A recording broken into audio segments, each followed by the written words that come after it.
수요일마다 우리 믿음에 대해서 같이 공부하고 있습니다. 믿음을 확증하라. 고린도후서 13장 5절 말씀. 너희는 믿음 안에 있는가? 너희 자신을 시험하고 너희 자신을 확증하라. 예수 그리스도께서 너희 안에 계신 줄을 너희가 스스로 알지 못하느냐? 그렇지 않으면 너희는 버림받은 자니라. 네, 첫 번째 시간에 이 주제를 가지고 말씀을 나눴습니다. 두 번째 시간에는 열매로 그들을 알리라. 좋은 열매를 맺는 성도가 돼야 된다. 좋은 열매를 맺는 성도가 좋은 믿음을 가진 성도다 하는 것입니다. 마태복음 7장 18절에 보면 좋은 나무가 나쁜 열매를 맺을 수 없고 못된 나무가 아름다운 열매를 맺을 수 없느니라. 아름다운 열매를 맺지 아니하는 나무마다 찍혀 불에 던져지느니라. 이러므로 그들의 열매로 그들을 알리라. 네, 그들이 주장한다고 해서 나 믿음 있다, 이렇게 주장한다고 그 주장이 중요한 게 아니라 그의 삶을 통해서 어떤 열매를 맺고 있느냐, 과연 성령의 열매가 맺어지고 있느냐. 성령의 열매를 맺는 사람이 성령의 사람이죠. 성령 받았다고 그러면서 엉뚱한 열매 맺고, 성령 받았다고 하면서 이상한 짓거리 하고 교회에서, 그러면 그 성령과는 전혀 상관이 없는 겁니다. 입술을 열어서 하나님을 찬양하고 찬양의 열매, 입술의 열매를 맺고, 그 열매를 보면 그 사람의 믿음을 알 수 있다. 세 번째, 지난주 수요일에는 그렇게 좋은 열매를 맺으려면 뿌리 깊은 믿음을 가져야 된다. 뿌리 깊은 믿음. 이 뿌리는 흔들리지 않도록 붙잡아주고 또 그 뿌리를 통해서 영양분을 섭취하는 거죠. 그래서 우리가 좋은 열매를 맺으려면, 그 잎사귀가 풍성하려면 뿌리를 통해서 영양분과 수분을 충분히 흡수해야 되는 것입니다.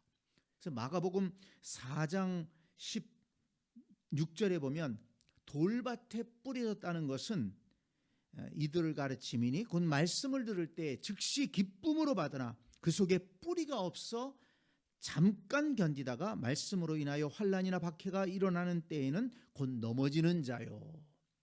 그랬습니다. 뿌리가 없는 신앙은 넘어질 수밖에 없고 좋은 열매를 맺을 수도 없죠. 그래서 우리의 믿음의 뿌리가 정말 잘 내려져 있는가, 그 믿음의 뿌리를 하나님께, 그 믿음의 뿌리를 말씀에 내리고, 그 믿음의 뿌리를 기도의 뿌리를 내리고, 그래서 하나님이 주시는 그 은혜의 영양분을 잘 섭취할 때 우리의 신앙이 건강할 수 있고 풍성한 열매를 맺을 수 있다. 이런 말씀을 나눴습니다. 그래서 시편 1편 3절에 보면 복 있는 사람은 시냇가에 심은 나무가 철을 따라 열매를 맺으며 그 잎사귀가 마르지 아니함 같으니 그 행사가 다 형통하리로다.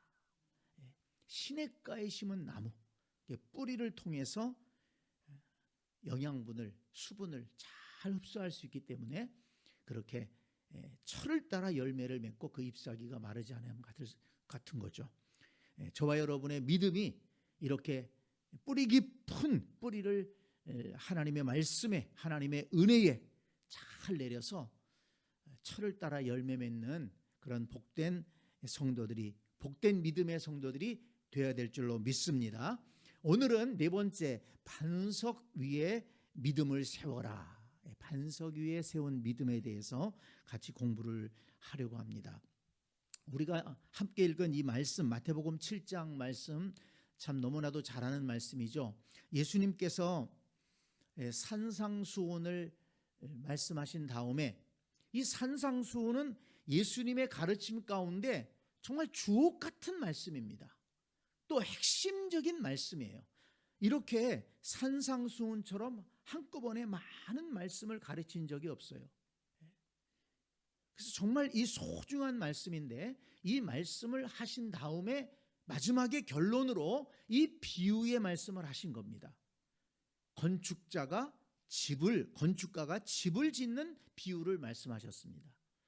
두 사람이 있어요. 두 사람이 집을 짓는데 한 사람은 넓은 반석 위에다가 집을 지었어요.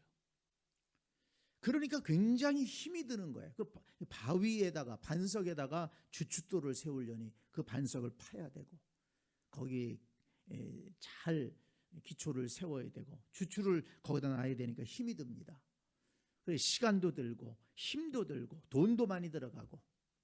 근데 한 사람은 집을 짓는데 모래 흙 위에다가 집을 짓는 거예요. 그게 땅을 파기도 쉽고 시간도 좀 절약되고 돈도 절약되고 수고도 절약되고 집이 올라갑니다. 근데 반석 위에 집을 지은 사람은 집이 더딘 것 같아요.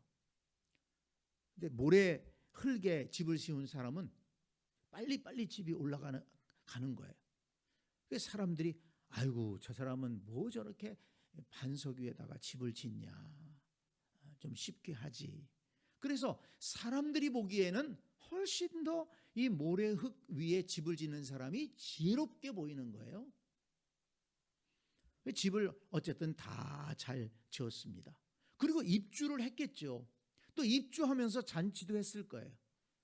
그리고 잘 살아갑니다. 두 집 다 문제없이 살아가는 거예요. 반석 위에 지은 집에 사는 사람도 뭐 문제없이 살아가고 뭐 모래흙 위에 집을 지은 사람도 문제없이 살아갑니다. 그런데 어느 때 거센 바람이 불고 또 비가 엄청 오는 것입니다. 홍수가 났습니다. 거센 바람과 거센 물줄기가 동네를 덮쳤습니다. 그러면서 반석 위에 지은 집에도 그 홍수의 물결이 부딪히고 모래 흙에 세운 그 집에도 그 거센 물살이 휘몰아쳤는데 어떻게 됐습니까? 이 반석 위에 세운 집은 견고하게 잘 서 있었는데 이 모래 흙에 세운 집은 쓰러지고 말았다는 것입니다. 자, 여러분, 예수님께서 이 비유의 말씀을 왜 하셨을까요? 예수님이 집 짓는 데 관심이 많으셔가지고 너희들 집 지을 때 이런 거 조심해서 져야 된다, 그 집 짓는 거 가르쳐 주려고 하신 말씀 아니잖아요. 믿음에 대해서 얘기를 하신 거잖아요. 우리 신앙생활에 대해서 얘기한 것 아니겠습니까? 예수님은 분명하게 말씀하셨습니다. 반석 위에 집을 지은 사람이 지혜로운 사람이다. 왜 그렇습니까? 비가 내리고 창수가 나고 바람이 불어 그 집에 부딪히되 무너지지 아니하나니. 보통 때는 잘 모르지만 반석 위에 집을 지은, 견고하게 집을 지은 사람은 우리가 인생을 살아가면서 비가 오고 창수가 나고 바람이 부는 것처럼 여러 가지 신앙의 어려움, 삶의 어려움이 닥쳐올지라도 그 믿음이 흔들리지 않고 굳건하게 서 있을 수 있다는 것입니다. 그런데 모래 위에 집을 지은 사람은 어떻습니까? 비가 내리고 창수가 나고 바람이 부니까 그 집이 무너져 버리고 말았습니다. 인생의 어려움이 찾아올 때, 신앙생활의 어려움이 찾아올 때 넘어질 수밖에 없고 무너질 수밖에 없다는 것입니다. 결국에 이 반석 위에 집을 지은 사람은 그 지을 때 시간도 많이 걸리고 돈도 좀 더 들어가고 수고도 더 많이 들어갔지만 결과적으로 그 사람이 정말 지혜로운 사람이다. 그렇게 예수님이 인정해 주신 것이죠. 그렇기 때문에 우리의 믿음도 반석 위에 세워야 된다. 이것을 비유로 말씀해 주신 것입니다. 반석 위에 믿음을 세워라. 그래서 어떤 어려움과 시험과 시련과 유혹이 있을지라도 넘어지지 않고 굳건하게 서서 믿음을 지킬 수 있는 그런 성도가 되어야 된다. 이것을 예수님 말씀하신 겁니다. 자, 그렇다면 이 반석 위에 집을 짓는다는 것은 뭐를 의미하는 것일까요? 자, 24절 말씀 다시 한번 보겠습니다. 24절 같이 읽을까요? 시작. 그러므로 누구든지 나의 이 말을 듣고 행하는 자는 그 집을 반석 위에 지은 지혜로운 사람 같으리니. 아멘. 우리 한 번 더 읽읍시다. 시작. 그러므로 누구든지 나의 이 말을 듣고 행하는 자는 그 집을 반석 위에 지은 지혜로운 사람 같으리니. 아멘. 자, 그 집을 반석 위에 지은 사람처럼 그런 굳건한 믿음의 사람은 어떤 사람입니까? 나의 이 말을 듣고 행하는 자라는 거예요. 거기다 밑줄을 쳐놓으세요. 나의 이 말을 듣고 행하는 자는 그 사람이 그 집을 반석 위에 지은 지혜로운 사람 같은 거예요. 그러니까 지혜로운 성도는 예수님의 말씀을 듣고 그 말씀을 행하는 자라는 것을 분명하게 말씀하신 것입니다. 이것을 우리가 놓치면 안 됩니다. 우리의 신앙을 어떻게 하는 것이, 어디다 세우는 것이 정말 반석 위에 집을 짓듯이 든든하게 세우는 것이냐? 다른 게 아니에요. 예수님의 말씀을 듣고 그 말씀대로 살아가는 것, 그 말씀에 순종하고 그 말씀을 따라 살아갈 때 우리의 믿음이 든든하게 설 수가 있다는 것입니다. 그러니까 우리 기독교 신앙은요, 말씀을 떠나서는 신앙이 제대로 세워질 수가 없어요. 신앙 좋은 것 같아도 말씀이 중심이 되지 않으면 그 신앙이 언제 흔들릴지 모르고 또 엉뚱하게 삐뚤어 갈 수도 있다는 것입니다. 자, 여러분, 이 말씀을, 이 집 짓는 비유의 말씀을 언제 하셨다고 그랬습니까? 마태복음 5장부터 7장까지 산상수훈을 얘기한 다음에 이 말씀을 하신 거예요. 그러니까 산상수훈을 쭉 얘기하신 다음에 이 말씀을 너희들이 듣고서 그냥 말아버리면 아무 소용이 없다는 것입니다. 예수님께서 주옥 같은 말씀을 하셨는데 이 산상수훈은요, 정말 그 성경을 조금 아는 사람들은요, 예수님이 가르쳐 주신 핵심의 말씀이라는 것을 알고 있습니다. 그렇게 주장합니다. 그런데 뭐가 중요합니까? 이 말씀을 아는 게 중요한 것이 아니고 이 말씀을 듣고 행하는 자가 되라는 것입니다. 그래야지 반석 위에 집을 지은 것 같은 지혜로운 성도, 그리고 어떤 시련과 시험과 유혹이 올지라도 이겨낼 수 있는 견고한 믿음의 성도가 될 수 있다는 것을 말씀하는 겁니다. 자, 그러면서 우리가 21절부터 읽었잖아요. 21절, 22절 보세요. 나더러 주여 주여 하는 자마다 천국에 들어갈 것이 아니요 다만 하늘에 계신 내 아버지의 뜻대로 행하는 자라야 들어가리라. 주여 주여. 주님을 자꾸 부르는 거예요. 믿음이 좋아 보입니다. 그런데 주여 주여 한다고 해서 천국에 들어가는 게 아니다. 그게 견고한 믿음의 사람이 아니다. 하나님이 인정하는 믿음의 사람이 아니다. 하나님이 인정하시는 견고한 믿음은 어떤 믿음입니까? 하늘에 계신 내 아버지의 뜻대로 행하는 것이다. 내 아버지의 뜻이 뭡니까? 여기 24절에서 나의 이 말을 듣고 행하는 자. 예수님이 전하신 말씀, 예수님이 전하신 말씀이 바로 아버지의 뜻이라는 것입니다. 22절에 보면 그날에 많은 사람이 나더러 이르되 주여 주여 우리가 주의 이름으로 선지자 노릇을 하며 주의 이름으로 귀신을 쫓아내며 주의 이름으로 많은 권능을 행하지 아니하였나이까 하리니 그때 내가 그들에게 밝히 말하되 내가 너희를 도무지 알지 못하니 불법을 행하는 자들아 내게서 떠나가라 하리라. 주여 주여, 주님 자꾸 부른다고 해서 하나님 인정해 주시는 게 아니라고 했는데, 더 나아가서 어떤 사람들은요 선지자 노릇했대요. 주님의 이름으로 귀신도 내어 쫓았대요. 많은 권능을 행했다고 그럽니다. 그런데 그때 주께서 나 너희들 알지 못한다 그러신다는 거예요. 그러니까 선지자 노릇을 하면서도 하나님의 뜻에 따라서 한 것이 아니에요. 귀신을 내어 쫓았지만 그 귀신을 내어 쫓는 것이 정말 성령의 능력으로 내어 쫓은 것이냐? 그게 아니라는 거예요. 능력을 행했지만 그 능력이 하나님께로부터 나온 것이냐? 그게 아니라는 것입니다.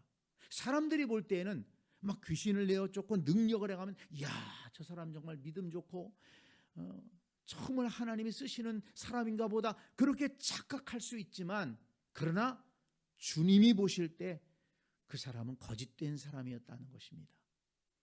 자, 여러분, 우리가 출애굽기 말씀을 읽으면서 모세와 아론이 바로 왕 앞에 나가잖아요. 그래서 바로 왕한테 우리 민족을 보내주세요.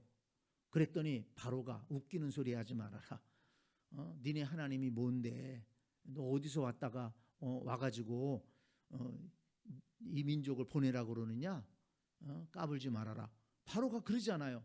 그러니까 이 아론이 기적을 베풀지 않습니까? 지팡이를 던지니까 뱀이 됐어요.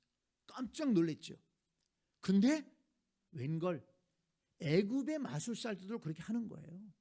그러니까는 바로가, 야, 그거 우리 마술사도 할 줄 알아. 코웃음 치는 거예요.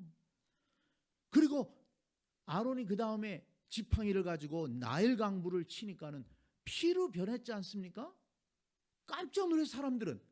근데 애굽의 마술사들도 그런 마술을 행하는 거예요. 그러니까 이 바로 왕이, 야, 우리 마술사들도 다 그거 할 줄 알아. 웃기지 마. 그런 것입니다. 또 그 다음에 세 번째는 뭐 했습니까? 땅을 치니까는 개구리가 그냥 때로다가 막 올라와 가지고 막 다니는데 견딜 수가 없는 거예요. 근데 애굽의 마술사들도 그 마술을 하는 거예요. 그러니 뭐 바로 왕이 모세와 아론의 권위를 인정하겠습니까? 그 다음에 아론이 땅을 치면서 티끌이 이로 변해서 사람들을 물고 난리를 치는 겁니다. 그런데 그 이적은 애굽의 마술사들이 하지 못했어요. 그러면서 애굽의 마술사들이 뭐라 그러냐면, 당신들이 행하는 이적은 정말 여호와께로부터 온 것입니다. 그렇게 인정을 하거든요. 그러니까 우리 시대에도요, 뭐 귀신을 내어 쫓는다고 그러고 이적을 행한다고 그러는 사람들이 있어요. 근데 가만히 보세요. 그런 사람들 가운데 많은 사람들이 대부분이 이단으로 빠져버립니다. 나중에는 자기가 하나님이래요. 처음에는 자기가 성령을 의지해서 귀신을 내어 쫓는다, 병을 고친다, 막 그렇게 시작을 해놓고서는 나중에 가서는 자기가 하나님이래. 그런 대표적인 사람이 박태선 아닙니까? 박태선 장로라고 1960년대, 50년대, 60년대에 얼마나 그런 병 고치고 막 이런다고 그래서 사람들이 모여들고 그렇게 많이 따라다녔잖아요. 근데 결국은 자기가 하나님이라고 그러면서 천부교라는 걸 만들었잖아요. 네. 지금 많은 이단들이 다 그래요. 처음에 성령을 의지하고 하나님이 날 도와주셨다 그러고 그러면서 막 기적을 베푸는데 나중에 가서 보니까 내가 하나님이다, 내가 재림 예수다 그러고 있잖아요. 그러니까 이적을 베푸는 것이 다 성령으로 말미암은 거냐? 그게 아니라는 것입니다. 악한 영들에 의해서도 얼마든지 이적을 베풀 수가 있다는 것입니다. 그러니까 사람들이 내가 선지자 노릇했습니다, 내가 귀신을 내어 쫓았습니다, 병든 자를 고쳤습니다. 그렇지만 정말 그들이 성령으로 말미암은 것이냐, 정말 하나님이 도우시는 힘으로 한 것이냐, 그걸 뭘 알 수 있습니까? 정말 그 그 사람이 주님의 말씀을 듣고 그 말씀을 행하느냐, 그에게서 정말 성령의 열매가 나타나느냐, 그걸 통해서 알 수가 있는 것이죠. 그러니까 주님은 그때 너희들 다 가짜야 그러셨다는 거예요. 그러니까 여기서 중요한 것이 뭡니까? 24절에 있는 말씀대로 나의 이 말을 듣고 행하는 자, 나의 이 말을 듣고 행하는 자. 하나님의 말씀, 주께서 전하신 말씀이 그래서 중요하다는 것입니다. 우리의 신앙의 모든 척도는 주의 말씀, 그리고 이 성경 말씀이 중심이 돼야 되는 것입니다. 한 번은 예수님께서 말씀을 전하실 때 제자들이 오더니, 예수님, 지금 예수님의 어머니와 예수님 동생들이 와서 예수님 찾습니다. 그러니까 예수님이 뭐라고 그러셨습니까? 누가 내 어머니며 내 형제들이냐? 하늘에 계신 내 아버지의 뜻대로 행하는 자가 내 형제요 자매요 어머니라. 그렇게까지 말씀하셨잖아요. 그 예수님이 뭐 자기 가족을 몰라 하시는 분이라 그런 말씀하셨습니까? 예수님이 정말 하시고 싶은 말씀이 뭡니까? 하나님 나라의 가족은, 하나님 나라의 백성은 다른 게 아니라는 거예요. 인간의 혈육도 아니라는 것입니다. 하나님 나라의 백성은 하나님의 뜻대로 행하는 자가 하나님 나라의 백성이고 하나님 나라의 가족이 될 수가 있다는 것을 분명하게 말씀한 것입니다. 그래서 저와 여러분들이 신앙생활하면서 무엇보다도 하나님 말씀을 붙들고 이 말씀 중심으로 신앙생활해야 된다는 것을 꼭 기억하시기 바랍니다. 내 믿음은 정말 하나님 말씀 위에 서 있는가를 이건 냉철하게 생각해 봐야 되는 거예요. 그런가 보다. 그러면 안 되고 정말 내 믿음은 하나님의 말씀 위에 서 있는가? 하나님의 말씀대로 나는 신앙 고백하고 있는가? 하나님 말씀을 따라서 예배하고 있는가? 하나님의 말씀을 따라 헌신하고 있는가? 하나님 말씀의 기준이 돼야 되는 거예요. 그런데 자칫하면 사람과 사람의 생각이 기준이 될 수가 있다는 겁니다. 한 가지 더 말씀을 드리고 그리고 이제 이어가겠는데요. 이 성경 말씀을 보니까 믿음의 사람들은 반석이라는 표현을 많이 썼는데요. 이 성경을 읽어보면 반석이라는 말이 참 많이 나옵니다. 그런데 이 반석은 여호와 하나님을 가리킬 때 많이 썼다는 것입니다. 그러니까 믿음의 사람들은 기도하고 하나님을 예배할 때 하나님을 반석 같은 분으로 그렇게 고백하면서 예배했다는 것을 알 수가 있습니다. 모세의 경우에 구약의 중심되는 인물 아닙니까? 모세가 신명기 32장 3절에 보니까 내가 여호와의 이름을 전파하리니 너희는 우리 하나님께 위엄을 돌릴지어다. 그는 반석이시니, 그는 반석이시니, 여호와 하나님은 반석이시라는 거예요. 그가 하신 일이 완전하고 그의 모든 길이 정의롭고 진실하고 거짓이 없으신 하나님이시니 공의로우시고 바르시도다. 근데 이 반석이라는 게 뭡니까? 넓은 돌을 말하는 거예요. 크고 넓은 돌, 흔들리지 않는 그것을 반석이 아닙니까? 그러니까 하나님은 어떤 분이시냐? 정말 흔들리지 않는 그런 힘 있는 분이라는 거예요. 변함없는 분이라는 것을 고백하는 것이죠.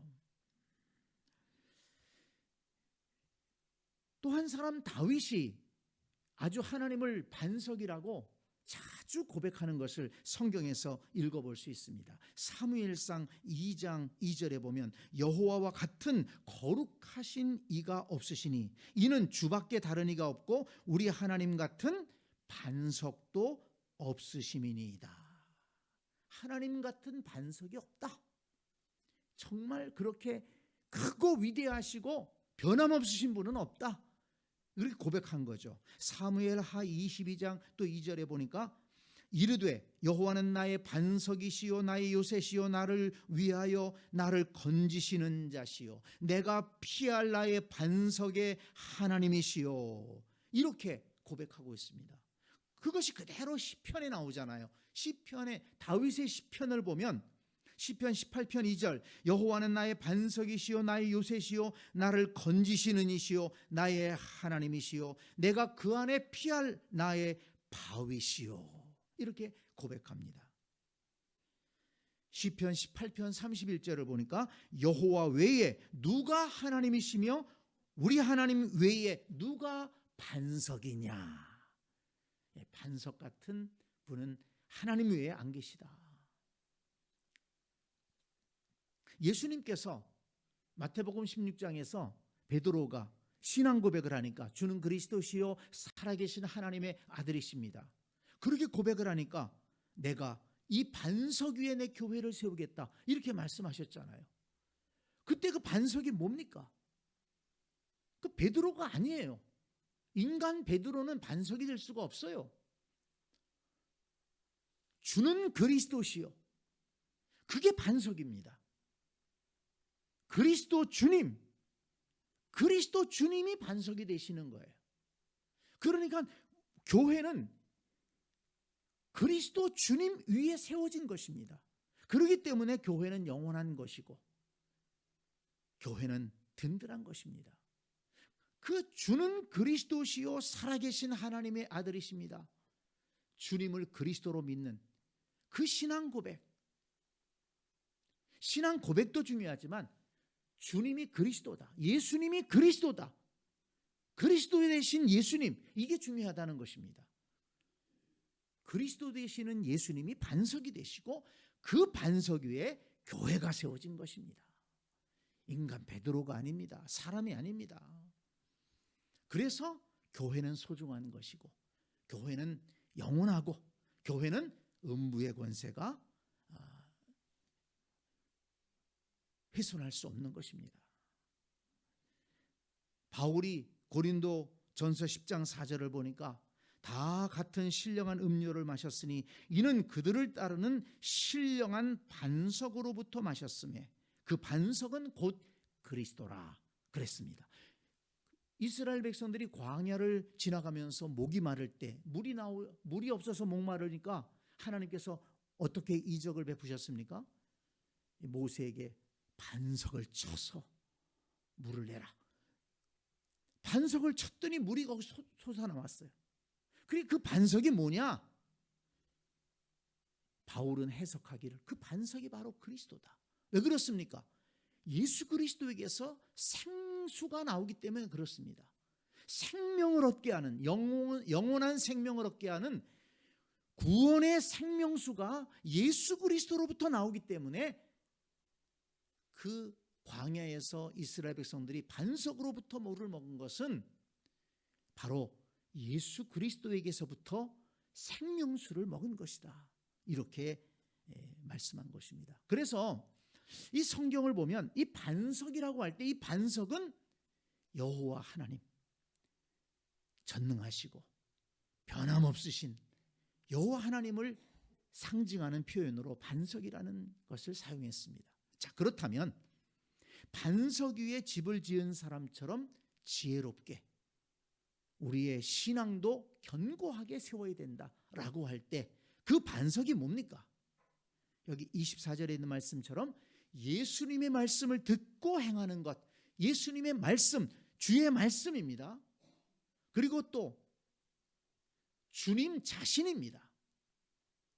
주님 자신 위에, 예수 그리스도 위에 교회를, 내 신앙을 세워야 되고 예수 그리스도의 말씀을 듣고 행하는 때에 우리의 신앙이 반석 위에 집을 세우는 것 같은 신앙이 될 수가 있다는 것입니다. 예수 그리스도 위에 우리의 신앙을 세워야 된다. 예수 그리스도의 말씀을 듣고 그 말씀을 행함으로 우리의 신앙을 견고하게 세우는 것이다. 여러분, 이것을 잊지 마시기를 바랍니다. 때로 신앙생활하는 사람들 가운데 사람을 의지하는 분들이 많이 있어요. 조금 그렇지만은 목사를 너무 의지해도 안 돼요. 여러분, 제가 이렇게 설교하지만 과연 이 목사의 설교가 성경 말씀에 올바른가? 그건 정신 차리고 말씀을 잘 들어야 되는 거예요. 목사가 엉뚱한 소리 한다, 그거는 목사가 잘못된 것이죠. 어떤 분들 가운데 보면 왜 교회 안 나오십니까? 그 목사가 그래가지고 이래서 저래서, 그 목사가 이래서 저래서. 왜 그분의 신앙이 무너졌습니까? 목사를 의지했으니까 그런 거예요. 목사가 잘못했으면 목사가 잘못한 것이지, 예수 그리스도의 터 위에 믿음을 세웠다면 그 목사가 잘못했으면 그건 그 목사하고 신앙생활을 안 하면 되는 거지. 왜 신앙생활을 안 합니까? 무슨 말씀인지 이해가 되십니까? 우리의 신앙을 철저하게 예수 그리스도 위에 세워야 된다는 거예요. 그 말씀에 세워야 된다는 것입니다. 사람 때문에 교회 나는 어느 장로 때문에 교회 안 나가, 어느 권사 때문에 교회 안 나간다. 아니, 내 신앙이 지금 어디 위에 세워진 거예요? 내 신앙이, 그 사람의 신앙이. 제가 지금 무슨 얘기를 하려고 하는지 이해가 되실 거예요. 그러니까 사람을 의지하는 것은, 그것이 목사든 장로든 권사든 그 어떤 사람이든 간에 다 불완전한 것입니다. 완전할 수 없어요. 오직 하나님과 그의 말씀 위에 믿음이 설 때 흔들리지 않는 신앙. 그러지 않아요? 여기 예수님 뭐라고 말씀하셨습니까? 비가 내리고 창수가 나고 바람이 불어 그 집에 부딪히되. 이 말씀이 주는 의미가 뭡니까? 인생을 살아가다 보면, 신앙생활을 하다 보면 이런 일이 있다는 거예요. 어느 때 비가 올지 모르고, 어느 때 바람이 불지 모르고, 어떤 창수가 나서 내 신앙을 때리고 내 인생을 때릴지 모른다는 것입니다. 그럴 때라도 굳세게 설 수 있는, 무너지지 않는 신앙의 집은 어떻게 세울 수 있느냐? 바로 반석이신 하나님과 그분의 말씀을 순종하고 그 말씀을 따라 행하는 것이다. 그래야 변화무쌍한 세상 속에서, 변덕이 끓는 사람들 속에서도 흔들리지 않고 우리의 믿음을 지켜갈 수 있다. 이것을 예수님께서 말씀하신 것입니다. 시편 1편 말씀을 자꾸 돌아보게 되는데요. 복 있는 사람은 어떤 사람입니까? 복 있는 사람은 오직 여호와의 말씀을, 여호와의 율법을 즐거워하여. 여호와의 율법입니다. 율법만 강조하면 안 돼요.